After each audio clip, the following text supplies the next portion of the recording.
আসসালামু আলাইকুম। প্রিয় শিক্ষার্থীরা, আজকে আমরা কার্বিল অ্যামিন পরীক্ষা কি এই প্রশ্নটা নিয়ে আলোচনা করব। জৈব রসায়নের আজকের ক্লাসে তোমাদেরকে স্বাগতম। দেখো, প্রথমে হচ্ছে ক্লোরোফর্ম। এই বিক্রিয়ায় ক্লোরোফর্ম অর্থাৎ CH3, এটাকে আমরা বলি ক্লোরোফর্ম। এটি ও অ্যালকোহলীয় পটাশিয়াম হাইড্রক্সাইড। আচ্ছা, আমি আগে বিক্রিয়াটা লিখি। ক্লোরোফর্ম হচ্ছে এখানে CH3 এটি, এবং পটাশিয়াম হাইড্রক্সাইড, অ্যালকোহলীয় potassium hydroxide, because potassium hydroxide একটা অ্যালকোহলীয় দ্রবণে দ্রবীভূত করে আমরা হচ্ছে এই বিক্রিয়াটা ঘটাবো। আর আর আমরা একটা অ্যামিন নিব।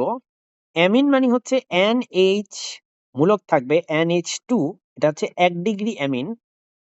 1 ডিগ্রি অ্যামিন নিছি CH3NH2। এই 1 ডিগ্রি অ্যামিনটা আমরা নিছি, নিয়ে এই বিক্রিয়াটা ঘটাবো আমরা 70 ডিগ্রি সেলসিয়াস তাপমাত্রায়। আমরা বলেছি যে একটা অ্যালকোহলীয় অবস্থাতে আমরা এটা বিক্রিয়াটা ঘটাবো, তাই আমরা অ্যালকোহলীয় অবস্থা নেওয়ার জন্য ইথানল নামক অ্যালকোহলটাকে নিচ্ছি। ওকে, এই বিক্রিয়াটা। তো চলো আমরা এই বর্ণনাটা লিখতে থাকি, তারপর আমি রাইট সাইডটা লিখবো ইকুয়েশনের। ক্লোরোফর্ম ও ও অ্যালকোহলীয় অ্যালকোহলীয় পটাশিয়াম হাইড্রক্সাইড দ্রবণের সাথে, মাই ব্যাড, লেখাটা আবার লিখি, দ্রবণের সাথে 1 ডিগ্রি অ্যামিনকে, 1 ডিগ্রি আমরা ব্যাখ্যা করব। 1 ডিগ্রি অ্যামিন কি এগুলো আমরা ব্যাখ্যা করবো, ডোন্ট ওয়ারি। 1 ডিগ্রি অ্যামিনকে 70 ডিগ্রি সেলসিয়াস তাপমাত্রায়, 70 ডিগ্রি সেলসিয়াস তাপমাত্রায় আমরা উত্তপ্ত করব। উত্তপ্ত করলে একটা বাজে গন্ধযুক্ত বা উগ্র গন্ধ বা উৎকট, উৎকট বলে বাংলায়, উৎকট গন্ধযুক্ত গন্ধযুক্ত কার্বিল অ্যামিন উৎপন্ন করবে। কার্বিল অ্যামিন, বা এটার আরেকটা নাম হচ্ছে আইসোসায়ানাইড। আইসোসায়ানাইড উৎপন্ন করবে। আর এই বিক্রিয়াকে আমরা কার্বিল অ্যামিন বিক্রিয়া বলি। অ্যামিনটা আমি তোমাকে একটু বুঝায় বলি আগে। দেখো, 1 ডিগ্রি অ্যামিন হচ্ছে নাইট্রোজেনের সাথে NH2 এর সাথে একটা তোমার অ্যালকাইল মূলক থাকবে বা অ্যারাইল মূলক থাকবে। অ্যালকাইল বা অ্যারাইল। হ্যাঁ, অ্যারাইল মানে হচ্ছে বেনজিনের যে স্ট্রাকচার, সেখান থেকে একটা হাইড্রোজেন চলে গেলে সেটাকে আমরা বলি হচ্ছে অ্যারাইল মূলক, এটা থাকবে। অথবা অথবা থাকবে হচ্ছে অ্যালকাইল, যেটাকে আমরা আর দিয়ে প্রকাশ করি। অ্যালকাইলের একটা উদাহরণ হচ্ছে, যেমন আমরা CH3 হতে পারে, অথবা C2H5 হতে পারে, অথবা C3H7 হতে পারে। ঠিক আছে, এগুলো সবই হচ্ছে অ্যালকাইল মূলকের উদাহরণ। তো এটা হচ্ছে 1 ডিগ্রির উদাহরণ গেল। 1 ডিগ্রি অ্যামিন।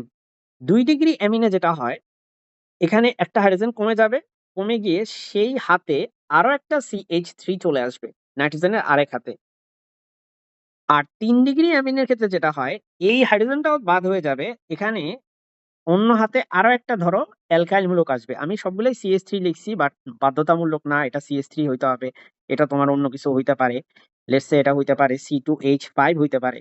ঠিক আছে, অন্য কিছু হইতে পারে, মানে অ্যালকাইল হইতে পারে, অ্যারাইলও হইতে পারে। সো এটা হচ্ছে 3 ডিগ্রি অ্যামিন। ওকে, সো 1 ডিগ্রি, 2 ডিগ্রি, 3 ডিগ্রি বুঝতে পারলা আশা করি। আচ্ছা, এবার হচ্ছে আসল ঘটনা, সেটা হচ্ছে কার্বিল অ্যামিনটা আসলে কি। কার্বিল অ্যামিনটা হচ্ছে, আমি একটু কালারটা চেঞ্জ করে নিই। হ্যাঁ, কার্বিল অ্যামিনটা হচ্ছে, সেখানে নাইট্রোজেনের 3টা বন্ধন থাকবে, ত্রিবন্ধন। এক হাতে থাকবে হচ্ছে তোমার, এক হাতে থাকবে কার্বন, আর নাইট্রোজেনের অন্য হাতে থাকবে হচ্ছে CH3। ঠিক আছে, যদি CH3 থাকে এটার নাম হয়ে যাবে মিথাইল। এটা নাম হয়ে যাবে methyl because of this group. এটা হচ্ছে মিথাইল গ্রুপ, মিথাইল আইসোসায়ানাইড। নামটা আমি লিখে দিচ্ছি, আইসোসায়ানাইড। হ্যাঁ, একসাথে লেখা উচিত ছিল, আসলে জায়গা নাই আমার এদিকে। মিথাইল আইসোসায়ানাইড, এটাই হচ্ছে কার্বিল অ্যামিন। আমি যদি জেনারেল সংকেতটা লিখি, তাহলে নাইট্রোজেনের ত্রিবন্ধন থাকবে, এখানে কার্বন হবে, এখানে কিন্তু আরেকটা হাত হবে, এখানে আর হবে। আর মানে হচ্ছে অ্যালকাইল মূলক হবে। তুমি এখানে নোটিস করো নাইট্রোজেনের কিন্তু এখানে 4 হাত, এখানে 1 হাত, 3 হাত। এটা একটু স্পেসিফিক কেস, এখানে নাইট্রোজেনের 4 হাত ইউজ হয়। ঠিক আছে? সো কোনো কনফিউশনের কোনো জায়গা নেই। আর এই বিক্রিয়ায় আমরা পাবো আরো পটাশিয়াম ক্লোরাইড। পটাশিয়াম ক্লোরাইড পাবো, অর্থাৎ এই পটাশিয়ামের সাথে এই ক্লোরিন একটা মিলে পটাশিয়াম ক্লোরাইড তৈরি করবে। আরেকটা হচ্ছে এখানে পানি পাওয়া যাবে। ঠিক আছে? H2O, পানি পাওয়া যাবে।